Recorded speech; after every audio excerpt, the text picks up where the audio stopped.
Alhamdulillah, alhamdulillahi rabbil alamin. Hamdan katsiran tayyiban mubarakan fih, mubarakan alaih, kama yuhibbu rabbuna wa yardah. Asyhadu an la ilaha illallah wahdahu la syarika lah, wa asyhadu anna Muhammadan abduhu wa rasuluhu wa la nabiyya ba'dah. Allahumma salli wa sallim wa barik alaihi wa ala alihi wa ashabihi wa sallama tasliman katsiran amma ba'du. Ikhwani fi din, rahimani wa rahimakumullah. Semoga Allah Subhanahu wa taala senantiasa mencurahkan rahmat-Nya untuk kita semua. Insyaallah taala di kesempatan petang hari ini di malam Jumat kita akan melanjutkan pelajaran dengan tema tafsir Al-Qur'an yang kita ambil rujukan utama adalah tafsir Al-Quran yang ditulis oleh Syekh Muhammad Ibn Shalih Al-Utsaimin rahimahullahu ta'ala. Walaupun demikian, tetap kita akan menjadikan tafsir para ulama yang lainnya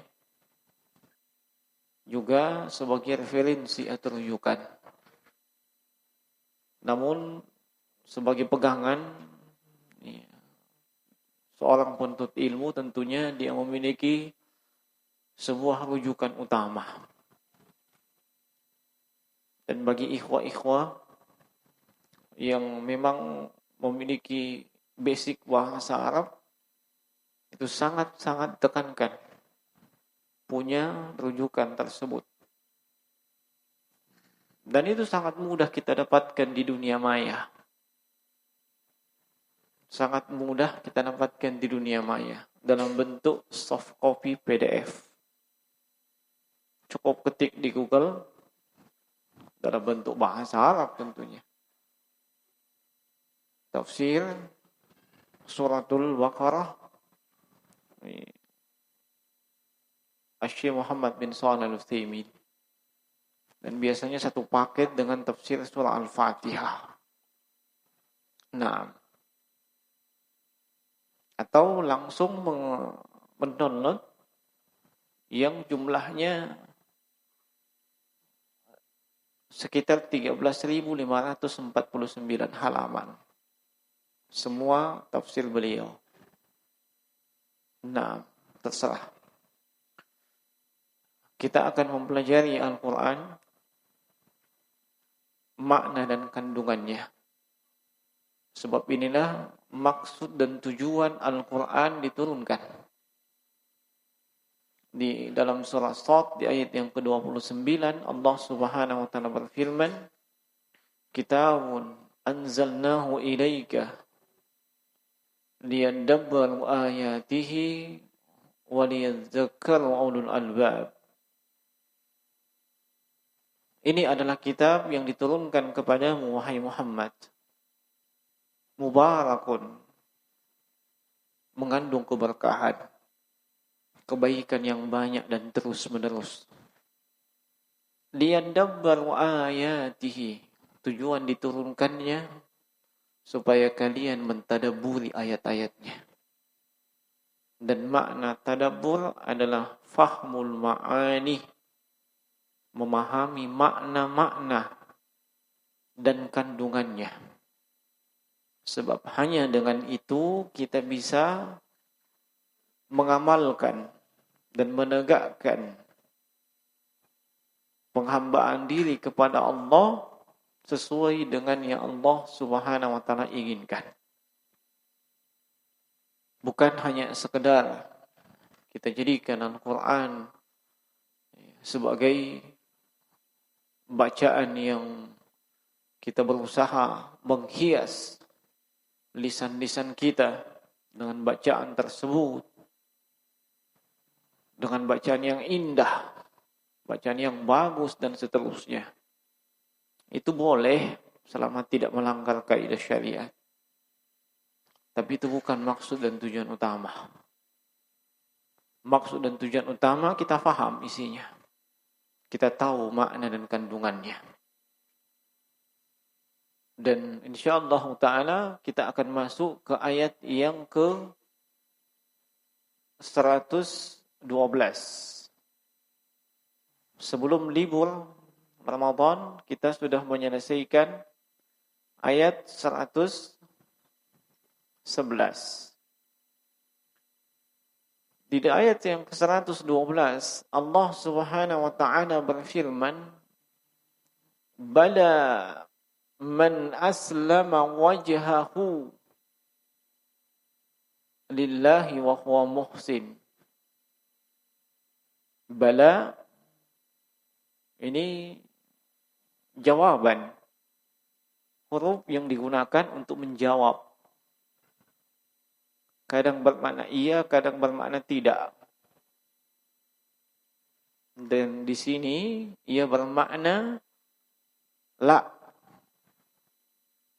Bala ini adalah, kata Syekh Muhammad, ibtalun lin-nafi. Dia membatalkan apa yang dinafikan. Apa yang dinafikan masih ada hubungannya dengan ayat sebelumnya. Kita terjemahkan secara letterlay dulu. Bala, tidak.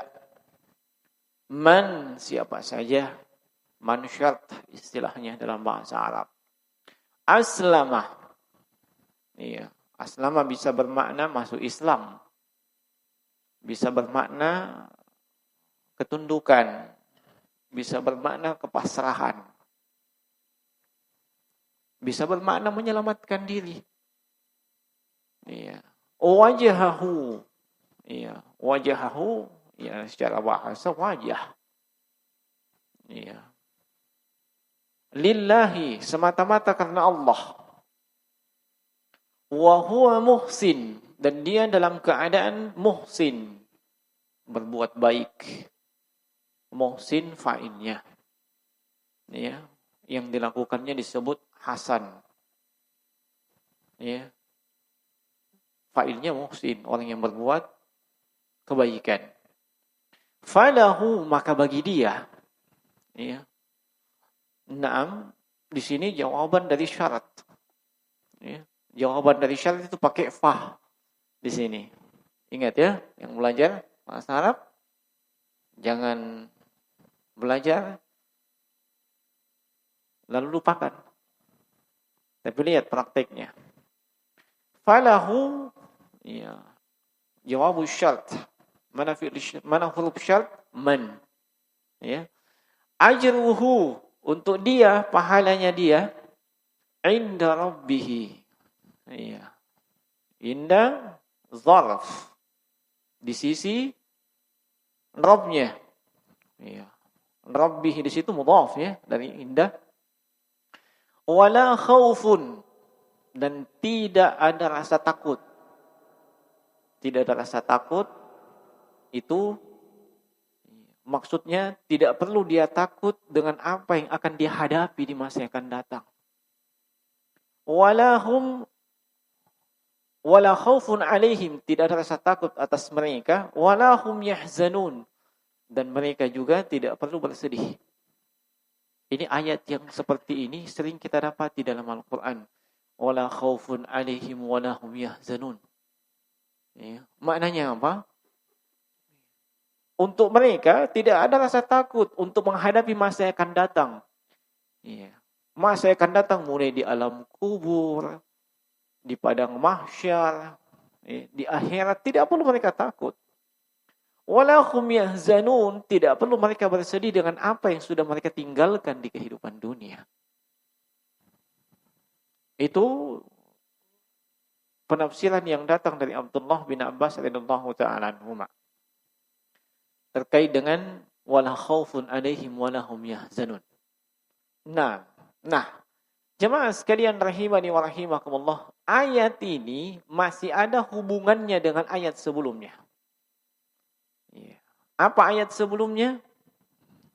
Di ayat yang sebelumnya, Allah Subhanahu wa taala menyebutkan tentang klaim kaum Yahudi. Apa klaimnya kaum Yahudi? Wa qalu lan yadkhulal jannah illa man kana hudan aw nasara. Mereka katakan tidak akan bisa masuk surga kecuali dia Yahudi atau Nasrani. Hanya dua golongan itu. Ya. Tidak akan bisa masuk surga. Ya. Kecuali dia Yahudi dengan Nasrani. Itu klaimnya mereka. Ya. Lalu Allah membalas dengan apa? Tilka amaniyuhum. Itu angan-angannya mereka. Angan-angannya orang Yahudi dengan Nasrani. Iya. Kul hatu burhanakum in kuntum shadiqin. Maka datangkan dalil kalian. Datangkan hujjah kalian, burhan kalian kalau kalian benar. Nah, kalimat lan yadkhulal jannah illa man kana hudan aw nasara, tidak akan masuk surga kecuali Yahudi dengan Nasrani, ini dibantah di ayat yang berikutnya. Bala, tidak. Sebagian ulama tafsir mengatakan bala di situ bermakna bal, bahkan. Sehingga maksudnya apa? Iya. Klaim mereka bahwa yang masuk surga itu hanya Yahudi dan Nasrani, tidak demikian. Allah sebutkan ciri-ciri orang yang masuk surga, dan tidak mesti dia Yahudi, tidak mesti dia Nasrani. Bahkan ada Yahudi masuk neraka, ada Nasrani masuk neraka. Sebagaimana ada Yahudi masuk surga, ada Nasrani juga masuk surga. Benar enggak? Benar tidak? Iya. Jadi ada Yahudi masuk surga, ada Nasrani masuk surga. Betul tidak? Iya. Lah, benar deh. Betul? Kaum Yahudi yang mengikuti Nabi Musa, dan beriman kepada Nabi Musa, wafat di masanya Nabi Musa dalam keadaan beriman kepada Nabi Musa. Masuk surga enggak? InsyaAllah masuk surga. Dan kaum Yahudi yang beriman kepada Nabi Musa dan beriman kepada Nabi-Nabi dari kalangan Yahudi, lalu datang Nabi setelahnya, Nabi Isa. Lalu datang Nabi setelahnya, Rasulullah. Mereka juga beriman, dapat 2 pahala. Dan mereka ini, yang mendapatkan keutamaan itu. Masuk surga, walaupun mereka Yahudi. Tapi mereka beriman kepada risalah yang datang selanjutnya. Tapi kalau mereka tidak beriman dengan risalah yang datang selanjutnya, sebagaimana kata Nabi SAW, bahwa mereka pasti menjadi ashabun nar. Kalau tidak beriman dengan risalah yang datang setelahnya. Begitu juga kaum Nasrani. Kaum Nasrani masuk surga enggak? InsyaAllah masuk surga. Apa catatannya? Dia beriman kepada Nabi Isa di masanya Nabi Isa. Menjalankan syariat Allah yang dibawa Nabi Isa. Mereka meninggal dalam keadaan demikian. InsyaAllah masuk surga. Kalau masih hidup, lalu ketemu dengan Nabi Muhammad SAW, wajib mereka beriman kepada Nabi Muhammad dan mengikuti syariat Nabi Muhammad. Kalau enggak, masuk neraka. Kaum muslimin, ada yang masuk surga enggak? Ada. Ada yang masuk neraka tidak? Ada. Ayat ini jemaah sekalian membantah mereka yang mengklaim bahwa surga itu hanya milik golongan tertentu, hanya miliknya Yahudi, hanya miliknya Nasrani. Itu bantahan. Dan Allah menyebutkan ciri-ciri mereka yang masuk surga. Di sini tidak disebutkan namanya, Fulan bin Fulan, penghuni surga, enggak. Disebutkan karakternya mereka bagaimana. Apa? Aslama wajhahu lillah. Orang-orang yang seluruh maksud, tujuan dan niatnya lillah, semata-mata karena Allah. Isyarat akan keikhlasan.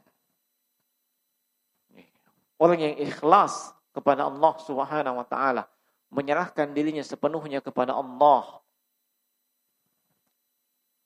Yang kedua, Wa huwa muhsin. Dia dalam keadaan melakukan kebaikan. Jadi bukan cuma niat. Ada juga perbuatannya. Iya. Ini yang mendapatkan keutamaan masuk surga. Walaupun dia bukan Yahudi, walaupun dia bukan Nasrani. Iya. Tapi kalau dia memenuhi dua syarat ini yang masuk ke dalam surga. Bahkan bukan cuma itu. Allah sebutkan apa? Falahu ajruhu inda rabbi. Dia mendapatkan pahala di sisi Allah Subhanahu wa taala. Mereka enggak merasakan lagi ketakutan. Takut dengan apa yang akan mereka hadapi dan sedih dengan apa yang mereka tinggalkan. Nah, apa pelajaran yang bisa kita petik dari ayat ini? Kata Syekh Muhammad bin Shalih Al-Utsaimin rahimahullahu taala,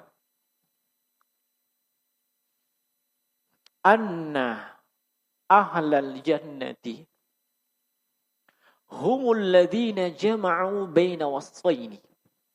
Lihat. Sungguhnya ahlal jannah, penghuni surga yang abadi, kekal, ya, adalah mereka yang mengumpulkan dua sifat dalam diri mereka. Al-awwal, al-ikhlasu lillah. Ikhlas semata-mata karena Allah. Liqauli ta'ala, berdasarkan firman Allah Subhanahu wa ta'ala, man aslama wajhahu lillah. Wathani, yang kedua, sifat yang kedua, ittiba'u syar'i. Dia mengikuti syariat Allah. Liqaulihi ta'ala wa huwa muhsin, dan dia dalam keadaan berbuat baik. Ini dua syarat calon penghuni surga. Dia ikhlas dan kemudian dia mengikuti syariat. Nah, wa minha, yang kedua,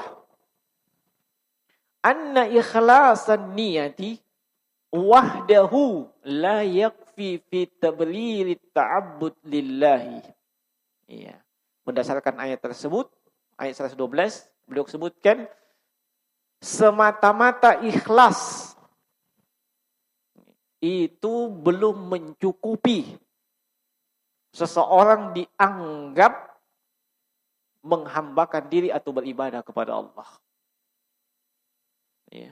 Nah, sebab Allah berfirman wa huwa muhsin. Harus ada syarat yang kedua. Ikhlas tidak cukup. Sampai sini paham enggak? Paham enggak sampai sini? Pusing. Itu pandangan mata apa itu? Pusing atau gimana? Saya kasih contoh. Ada orang melaksanakan sholat subuh 3 rakaat. Ikhlas. Ikhlas sekali.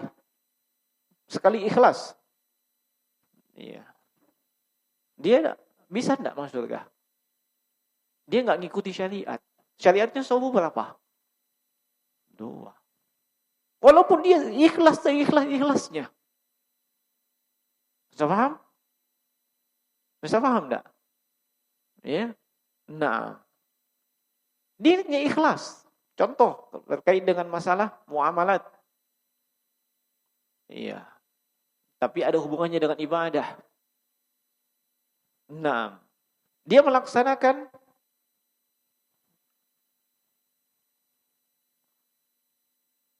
apa istilahnya? Transaksi. Transaksinya ikhlas. Iya. Contoh yang muamalat masalah nikah. Iya. Nah, ijab kabul. Antara yang mengijab dengan yang mengkabul sama-sama ikhlas. Ikhlas. Saksi ikhlas. Jemaah semua tamu ikhlas. Bahkan semua saksi dari yang ada yang menyaksikan dari burung-burung semuanya ikhlas. Tapi tidak sah. Walaupun ikhlas. Kenapa? Ya, yang menikahkan bukan walinya. Yang menikahkan bukan walinya. Dan tidak ada izin wali. Walaupun semuanya ikhlas, walaupun semua mengatakan sah, enggak sah. Kenapa? Tidak mengikuti syariat. Bisa paham sampai di sini? Jadi semata-mata ikhlas nggak cukup. Nah, bisa paham ya? Iya. Masih belum paham? Ikhlas itu syarat pertama. Tapi kalau cuma itu saja nggak cukup. Iya. Nah, bisa dipahami enggak? Iya. No comment. Kemudian, iya, ikhlas itu tidak cukup sebab Allah Subhanahu wa taala berfirman wa huwa muhsin. Wa ala hadza faman qala innahu yuhibbullah wa yukhlisu lahu wa huwa munharifun fi ibadatihi fa innahu la yadkhulu fi hadhihi al-ayah li ikhtilati syartul ihsan. Kata beliau rahimahullahu taala, maka berdasarkan hal ini siapa yang mengklaim dia cinta kepada Allah, ikhlas kepada Allah, tapi melakukan penyimpangan dalam ibadahnya. Ibadahnya tidak sesuai dengan aturan syariat.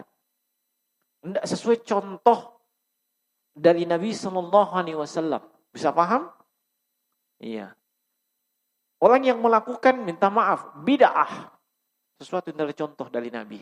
Apa contoh bid'ah? Apa? Pesawat. Apa contoh bid'ah yang semarak dilakukan?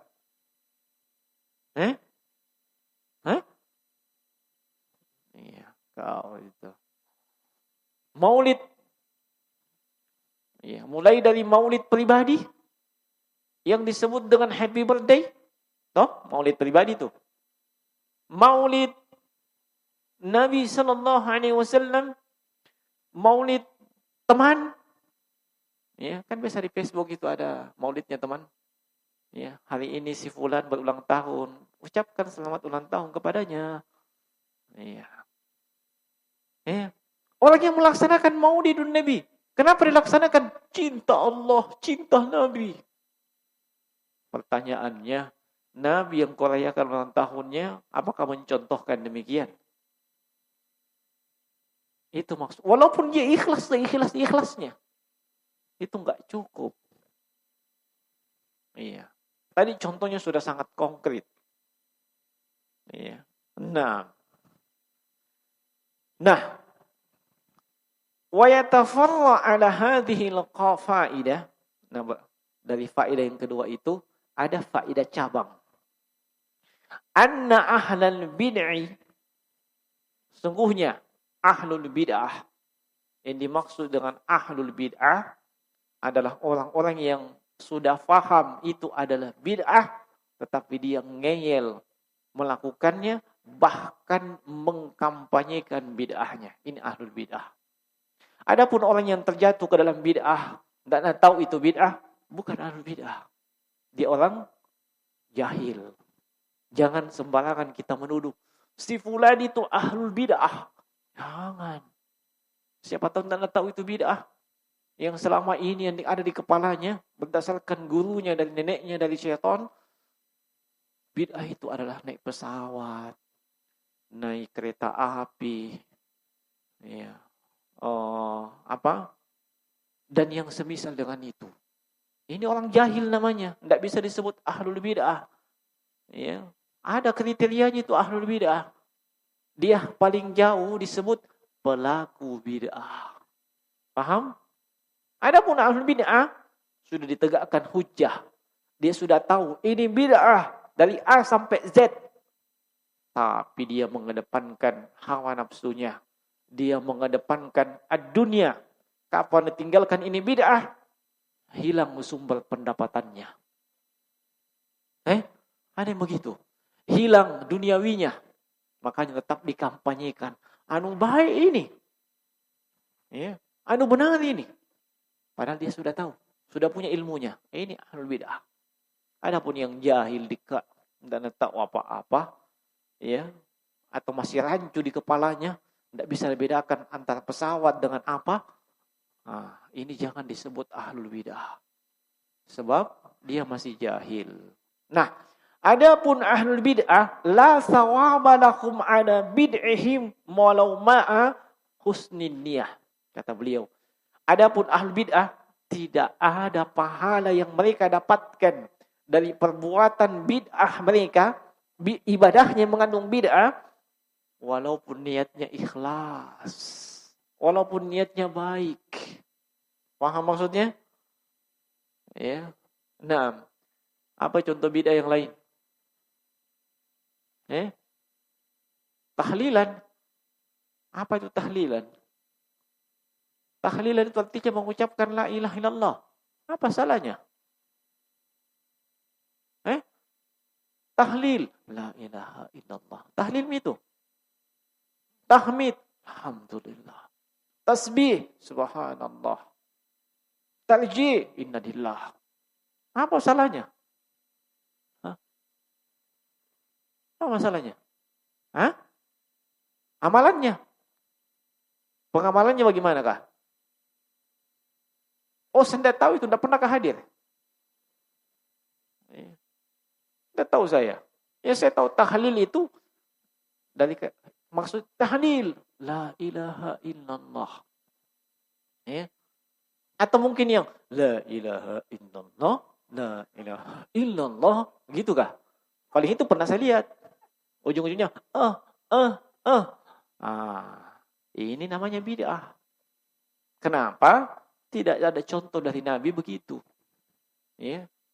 Tidak ada contoh dari Nabi. La ilaha illallah. La ilaha illallah. Tidak ada contoh dari Nabi. Ini bid'ah namanya. Ya. Walaupun niatnya ikhlas. Walaupun niatnya ikhlas. Sangat ikhlas malah. Tapi tidak ada contoh. Nah, maka itu tidak dapat pahala. Kenapa berani-berani kau katakan tidak dapat pahala? Loh, Nabi kan tegaskan dalam haditsnya beliau. Ya. Man ahdatsa fi amrina ma laysa minhu fahuwa raddun. Siapa yang mengada-ada dalam urusan agama ini yang bukan bagian dari agama ini, raddun, tertolak. Enggak dapat apa-apa. Dalam riwayat Imam Muslim, man amila amalan laysa alaihi amruna fahuwa raddun. Siapa yang melakukan satu amalan yang tidak ada contoh dari Nabi, maka tertolak. Tidak dapat apa-apa. Enggak dapat apa-apa. Itu Nabi. Anda tidak terima, silakan Anda komplain kepada Nabi nanti di yaumil qiyamah. Jadi walaupun niatnya bagus, kalau itu bid'ah enggak dapat apa-apa. Li'adamil ihsanin ladzi huwal mutaba'ah. Sebab tidak ada namanya mutaba'ah, mencontoh. Wal ajr masyrut bi amrini. Pahala itu untuk ibadah, iya, harus ada dua syarat mutlak, tidak bisa ditawar. Masyrut bi amrin, dua hal. Pertama, iya, ikhlas, yang kedua mutaba'ah. Kalau itu adalah ibadah. Paham? Ibadah harus dua terpenuhi syarat ini. Harus ikhlas, harus mengikuti contoh. Kalau itu ibadah. Adapun untuk selain ibadah, muamalat, syarat untuk mendapatkan pahala, itu tadi. Ikhlas dan mencontoh Nabi. Paham maksudnya? Bisa dibedakan? Bisa dibedakan enggak? Bisa. Antara ibadah dengan bukan ibadah. Kalau ibadah, syarat sahnya itu ibadah, ikhlas, mencontoh. Kalau bukan ibadah, muamalah, ingin dapat syarat mendapatkan pahala, harus mencontoh dan ikhlas kepada Nabi sallallahu alaihi wasallam. Paham maksudnya? Paham?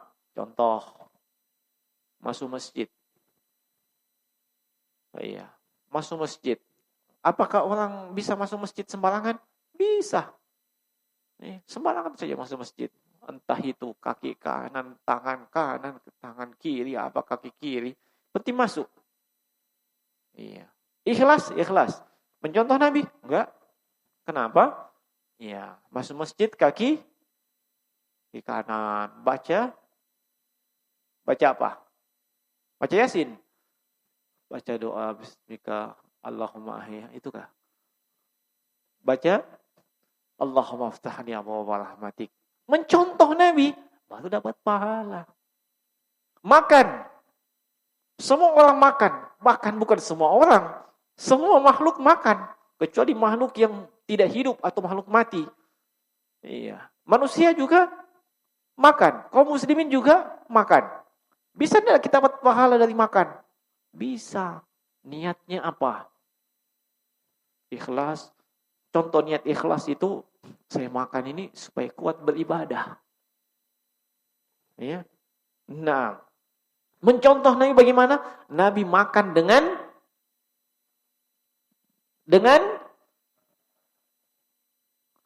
tangan kanan. Ya. Bagaimana kalau kidal? Tidak boleh tangan kanan.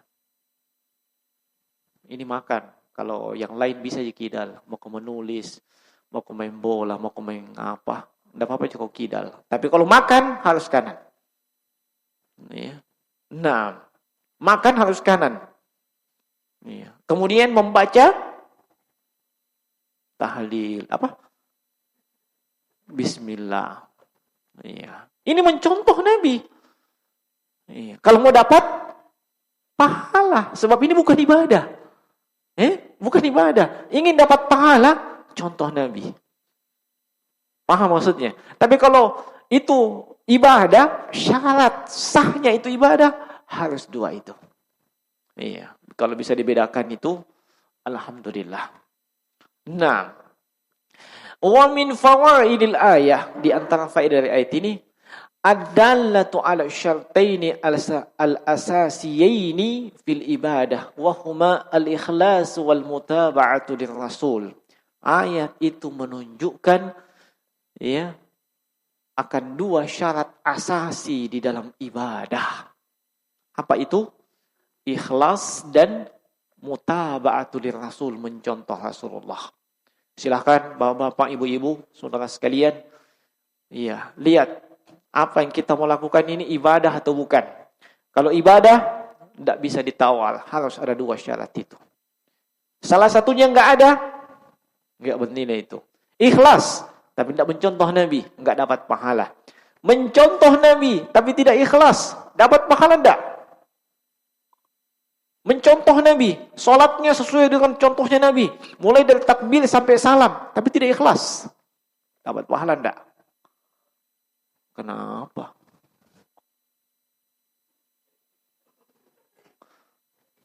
Karena tidak ikhlas. Karena tidak ikhlas, dia tidak ada pahala. Nah, itu juga kembali. Kenapa tidak dapat pahala? Karena tidak ikhlas. Karena tidak ikhlas, tidak dapat pahala. Itu juga kembali. Apa dasarnya? Sampai dia dapat pahala.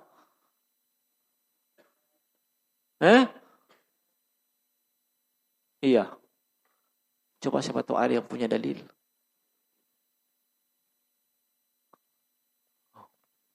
Ada yang punya dalil?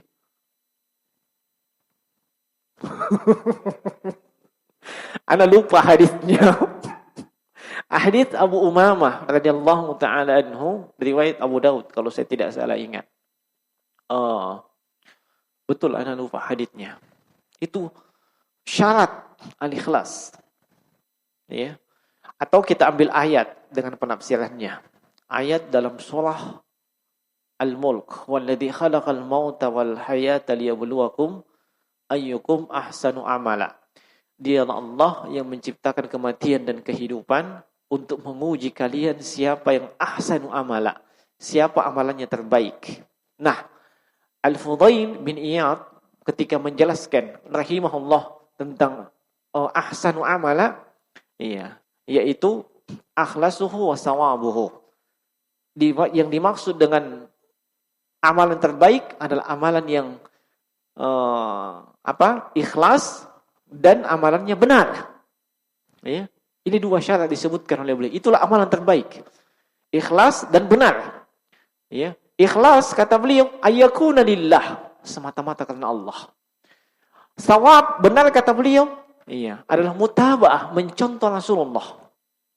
Siapa yang salah satunya tidak ada ini, bukan ahsanu amala. Ya. Ikhlas, tapi tidak mencontoh Nabi.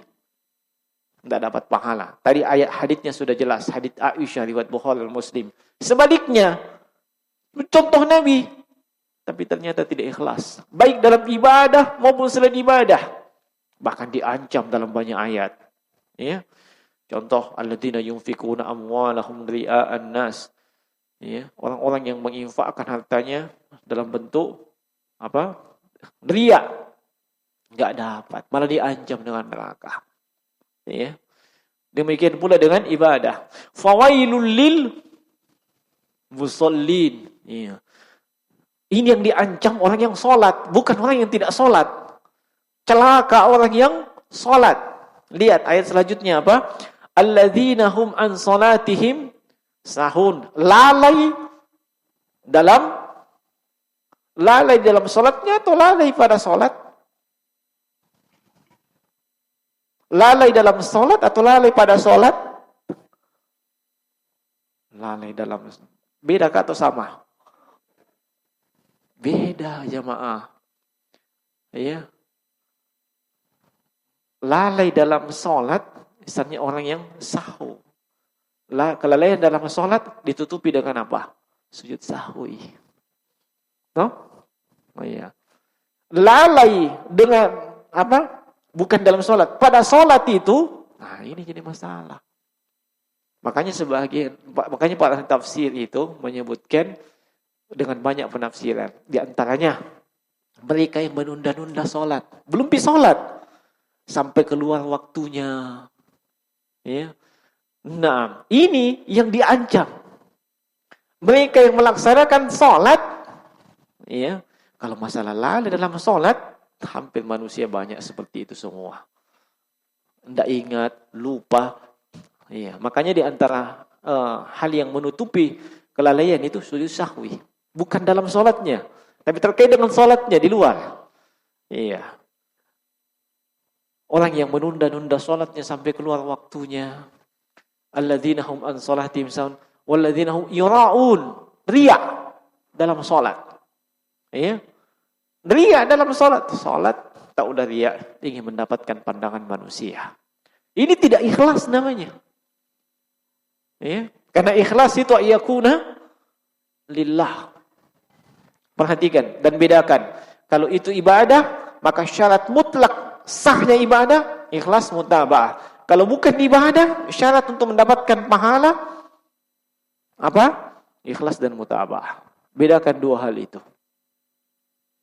Bisa dipahami enggak? Ya. Antar ibadah dengan muamalah, antar ibadah dengan selain ibadah. Selain ibadah masuk luas muamalah. Ya.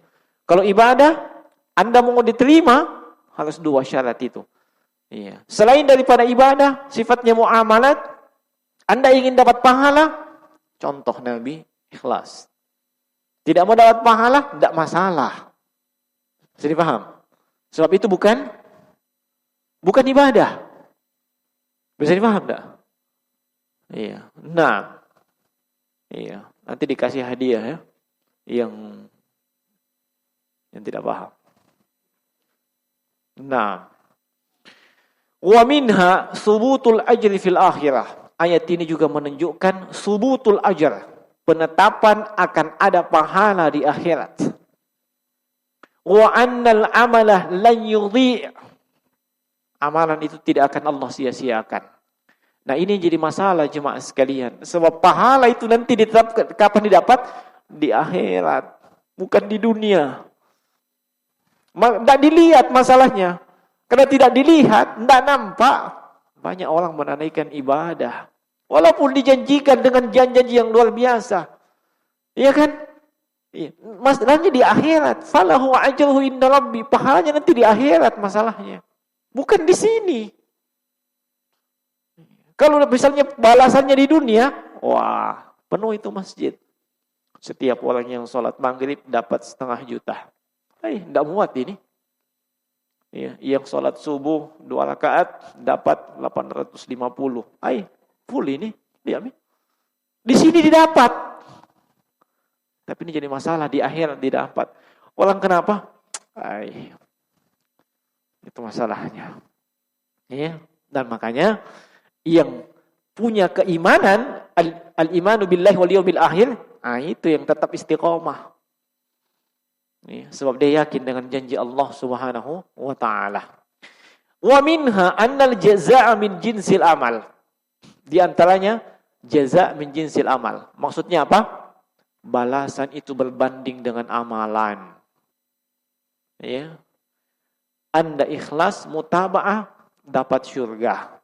Anda tidak ikhlas, tidak mutaba'ah, enggak dapat syurga. Balasan berbanding lurus dengan amalan. Anda berbuat baik, Allah akan berbuat baik kepada Anda.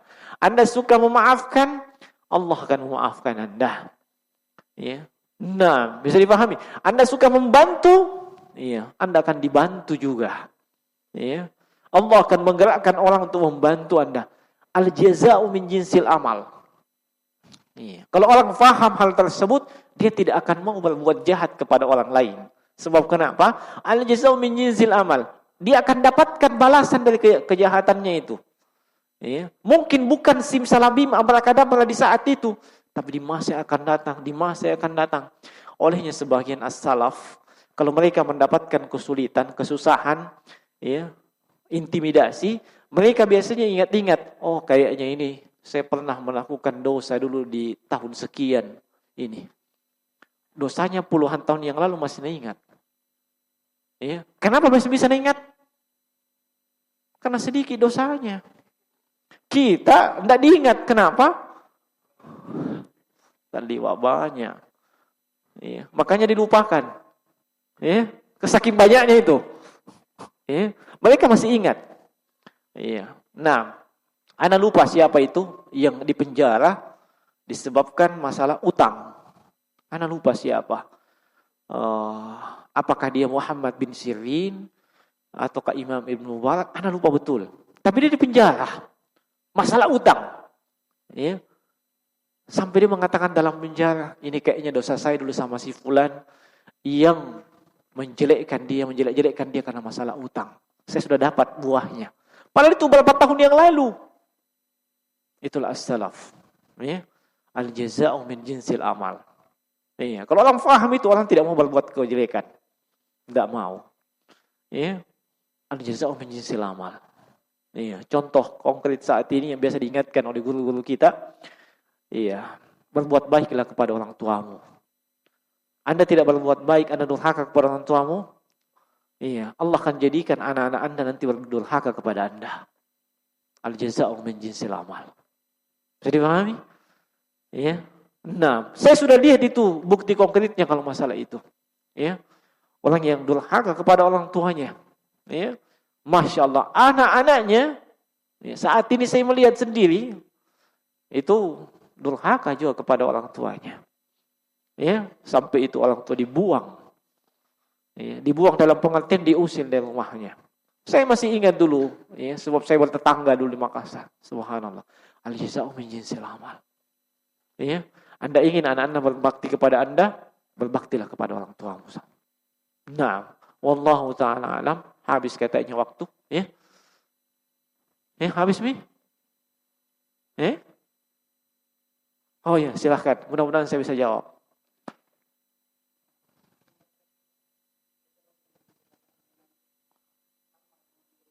Oh, iya.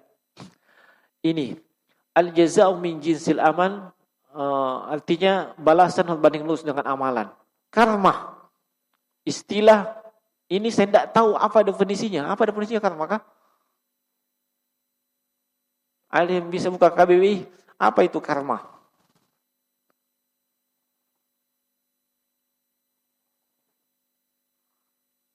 Iya, ini sebagian kaum muslimin mengatakan karma itu berlaku. Ya, hati-hati kau dari karma. Ya. Itu istilah dari mana itu karma?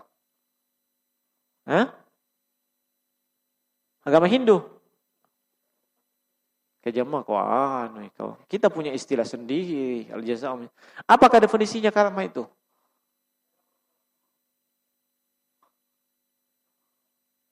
hukum sebab akibat. Iya. Maksudnya mau disetarakan dengan al-jazaa min jinsil amal. Iya. Apakah sama dengan al-jazaa min jinsil amal? Kira-kira sama enggak? Balasan berbanding lurus dengan amalan. Semua perbuatan manusia di dunia akan dibalas. Begitu maksudnya kalau karma ya. Kalau berbuat baik akan dibalas baik, berbuat jahat dibalas jahat. Kok sama?